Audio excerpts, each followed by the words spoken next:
안녕하세요. 다산에듀 교수 이창선입니다. 자, 이번 시간에는 소방기본법 시행령에 대해서 공부하도록 하겠습니다. 자, 그럼 같이 관련 내용 같이 보겠습니다.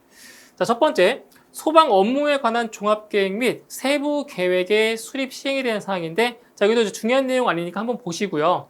자, 여기 보시면 이제 날짜가 나와 있습니다. 날짜. 그래서 계획 시행년 전년도 10월 31일까지 나와 있죠. 10월 31일까지 수립해야 된다. 그리고 전년도 12월 31일까지 수립해서 소방청장에게 제출해야 된다. 이것도 이제 날짜니까 그냥 한번 보세요. 시험에 나온 적은 없었거든요. 그래서 이거 뭐 언젠가 나올 수 있으니까 뭐 읽어보시고 넘어가시면 되고요. 다음 두 번째로 이제 국고보조의 대상 사업의 범위와 기준 보조율인데, 자, 이거 시험에 자주 나오는 내용입니다. 자, 국고보조 대상 사업의 범위는 다음과 같다. 자, 다음에 소방활동 장비와 설비의 구입 및 설치. 그래서 소방 자동차의 구입, 그리고 소방 헬리콥터 및 소방정의 구입, 그 다음에 소방 전용 통신 설비, 전산 설비의 설치, 그리고 그 밖에 방화복 등 소방 활동에 필요한 소방 장비, 그 다음에 소방 관서용 청사의 건축. 자, 이러한 경우에 대해서는 국가에서 그 경비를 보조를 해준다는 얘기죠. 그래서 국고보조 대상 사업의 범위 여기 나와 있죠. 이거 암기하셔야 되고요. 그리고 오답으로 나올 수 있는 것들이 뭐가 있냐면 뭐 사무용품, 사무집기류 이런 것들이 있죠. 이런 것들은 국고보조 대상 사업이 아니에요. 아시겠죠? 그런 것들이 이제 오답으로 출제가 되고 있기 때문에 여기 나와 있는 이 내용들만 해당이 되겠습니다. 그리고 소방활동 장비 및 설비의 종류와 규격은 자, 무엇으로 정한다? 행정 안전부령으로 정한다. 이런 것도 기억을 하셔야 되겠죠. 자, 그 다음에 이제 소방력의 동원에 대한 사항입니다. 이거는 소방기본법에서 다뤘던 내용을 조금 더 세분화시켜서 세세하게 내용을 나온 거라고 보시면 돼요. 그래서 소방력이라고 하는 걸 우리가 배웠죠. 앞 시간에. 소방력의 동원에 대한 사항인데, 자, 어떠한 내용이냐. 자, 동원된 소방력의 소방활동 수행 과정에서 발생하는 경비는 화재, 재난재해나 그 밖의 구조, 구급이 필요한 상황에 발생한 시도에서 부담하는 것을 원칙으로 하며, 구체적인 내용은 해당 시도가 서로 협의하여 정한다. 그래서 이 경비, 소방활동에 필요한 경비 같은 경우는 소방력을 동원, 요청을 한 시도에서 그 경비들을 다 지불한다는 얘기입니다.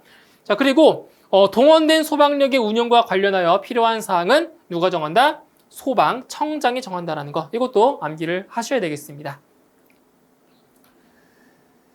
자, 그 다음에 소방안전교육사 우리 배웠죠? 소방안전교육사 시험 방법이 나옵니다. 이것도 참고 삼아 보시면 돼요. 그래서 소방안전교육사 시험 방법은 이제 1차 시험과 2차 시험 두 개로 나눠서 두 번으로 시험을 치르게 되는데, 이제 1차 시험 같은 경우는 이제 어떻게 보면 선택형, 그러니까 사지선다형 같은 게 고르는 문제죠. 선택형. 그리고 2차 시험은 논술형 시험으로 보게 되어 있습니다. 논술형 시험. 그래서 1차 시험에 합격한 사람에 대해서는 다음 회의 시험에 한정하여 1차 시험을 뭐한다? 면제할 수 있다는 거죠. 그래서 한 번 1차 시험에 합격을 하면 두 번의 2차 시험을 볼 수 있는 기회가 주어진다는 얘기입니다.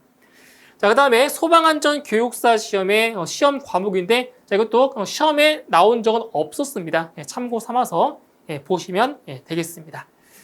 자, 그리고 소방안전교육사 시험의 시험위원입니다. 시험위원. 자, 어떠한 사람들이 시험위원에 뽑힐 수가 있냐?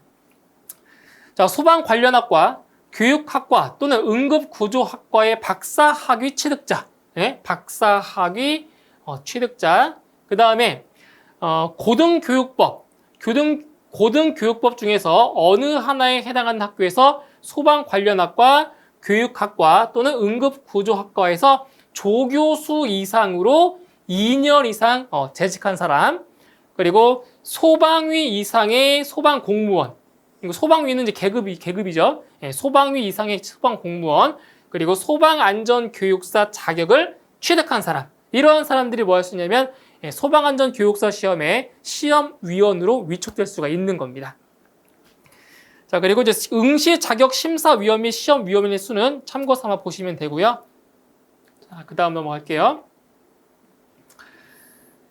자, 보시면 여기도 똑같습니다. 중요한 내용 아니니까 한번 읽어보시면 되는 부분이고요. 7번째 내용 보실게요. 자, 소방안전교육사 시험의 시행 및 공고. 자, 여기는 시험에 출제가 되고 있는 부분입니다. 그래서 소방안전교육사 시험은 여기 나와 있죠. 2년마다 1회 시행입니다. 아시겠죠? 소방안전교육사 시험은 2년마다 1회 시행을 하는데 이게 원칙인데, 자, 소방청장이 필요하다고 인정하는 때에는 그 횟수를 증감할 수 있다. 그러니까 횟수를 늘릴 수도 있고 횟수를 줄일 수도 있다는 얘기예요. 필요에 따라서. 자, 그리고 소방청장은 소방안전교육사 시험을 시행하려는 때에는 응시 자격, 시험 과목, 일시, 장소 및 응시 절차 등에 관하여 필요한 사항을 모든 응시 희망자가 알 수 있도록 소방안전교육사 시험의 시행일 며칠 전까지, 90일 전까지, 중요한 겁니다.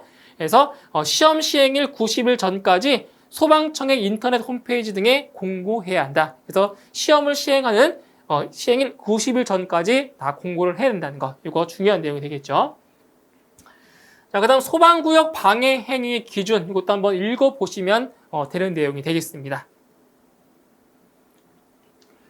자, 그 다음에 소방활동구역의 출입자. 이것도 시험에 자주 나오는 부분이죠. 그래서 소방활동구역 같은 경우는 누가 설정한다고 했어요? 소방활동구역은 소방대장이 설정한다고 했죠. 그 소방대장이 설정한 소방활동구역에 출입이 가능한 사람들이 제한되어 있습니다. 그럼 어떠한 사람들이 출입할 수가 있느냐? 자, 첫 번째로 소방활동구역 안에 있는 소방대상물의 소유자, 관리자 또는 점유자. 자, 소유자, 관리자 또는 점유자. 이게 누구예요? 이게 바로 관계인이죠. 관계인. 그래서 소방활동구역 안에 있는 소방대상물의 관계인 출입할 수가 있습니다. 자, 이 내용에 관련해서 오답으로 어떤 게 출제가 됐었냐면은 소방활동구역 밖에 있는 소방대상물의 관계인. 안 되는 거예요. 소방활동구역 안에 있는, 반드시 소방구역 안에 있는 관리자만, 관계인만 출입할 수가 있다는 거 기억하시고요. 그 다음에 전기, 가스, 수도, 통신, 교통의 업무에 종사하는 사람으로서 원활한 소방활동을 위하여 필요한 사람. 그죠? 그리고 의사, 간호사, 그 밖의 구조, 구급 업무에 종사하는 사람 출입할 수 있고요. 취재 인력 등 보도 업무에 종사하는 사람. 그러니까 언론사에서 근무하는 사람 말하는 거죠. 그리고 수사 업무에 종사하는 사람, 경찰관들을 말하는 거고요.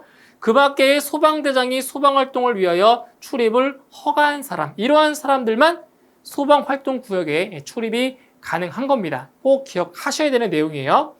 자, 그 다음에 소방안전교육사의 배치 대상별 배치 기준입니다. 이것도 시험에 자주 나오는 건데, 자, 먼저 암기하실 거는 뭐냐? 소방안전교육사를 배치하는 곳, 장소가 있어요. 어디냐?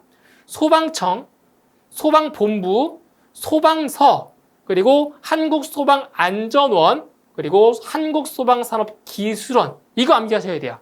그러니까 소방안전교육사를 배치하는 곳 5군데 암기하셔야 돼요. 요 5군데밖에 없고요. 그 다음에 또 암기하실 게 뭐냐? 이 장소에 따라 몇 명, 자, 인원이 몇 명인지까지 암기하셔야 됩니다. 그래서 소방청 같은 경우는 2명 이상 배치해야 되고요. 소방본부도 마찬가지로 2명 이상이고요. 소방서는 1명 이상. 자, 근데 한국소방안전원은 2가지가 있어요. 자, 본회 같은 경우는 2명 이상인데 시도지부에는 1명 이상이 배치가 됩니다. 이거 구분하셔야 돼요. 본회는 2명 이상. 그러니까 이제 본회라는 거는 이제 본사를 말하는 거겠죠. 본사고 이건 지방을 얘기하는 거예요. 지방. 그래서 본회는 2명 이상, 시도지부는 1명 이상 배치를 해야 됩니다. 그리고 한국소방산업기술원에도 2명 이상 소방안전교육사를 배치하게 되어 있는 거죠. 그래서 2가지 기억하셔야 돼요. 소방안전교육사의 배치 장소, 그리고 몇 명을 배치하는지까지 2가지 정도로 기억하셔야 되겠습니다.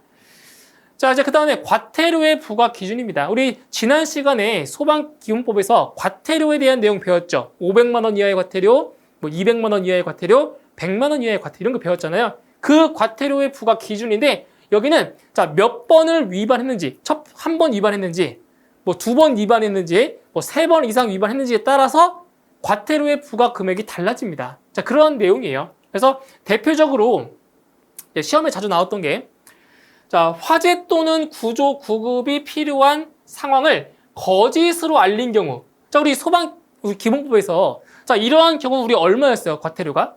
이런 경우는 얼마였죠? 500만 원 이하였죠. 이거 위반하면 500만 원 이하의 과태료가 부과됐어요. 자, 그런데 이거는 이제 과태료 부과 금액을 경감시켜주는 그러한 경우예요. 그래서 첫 번째 위반했을 경우는 200만 원이 되는 거고요. 원래는 500만 원인데 지금 경감이 된 거란 말이에요. 그 다음에 두 번째 위반했을 경우는 400만 원이 되는 거예요. 그리고 세 번 이상부터는 이걸 위반할 때마다 얼마예요? 500만 원의 과태료가 부과되는 거예요. 그러니까 많이 하면 할수록 어떻게 되는 거예요? 금액이 늘어나는 거죠. 과태료 부과 금액이. 자, 그 다음에 또 무엇이 있냐? 소방 자동차의 출동에 지장을 준 경우 100만 원입니다. 이건 횟수에 관계없이 무조건 100만 원이에요. 과태료가. 그죠? 그 다음에 소방 활동 구역을 출입한 경우 이것도 마찬가지로 100만 원 이하의 100만 원의 과태료가 부과되는 거고요. 그죠? 이렇게 위반 행위에 따른 위반 횟수에 얼마의 과태료가 부과가 되는지 이런 것들을 암기를 해 주셔야 되겠습니다. 아시겠죠? 그래서 소방기본법 시행령 같은 경우는 내용이 많지 않습니다. 암기할 내용 많지 않습니다. 그래서 좀 가볍게 요 이번 강의 한번 보시면 되고요. 저는 다음 시간에 소방기본법 시행규칙으로 다시 뵙도록 하겠습니다. 네, 수고하셨습니다.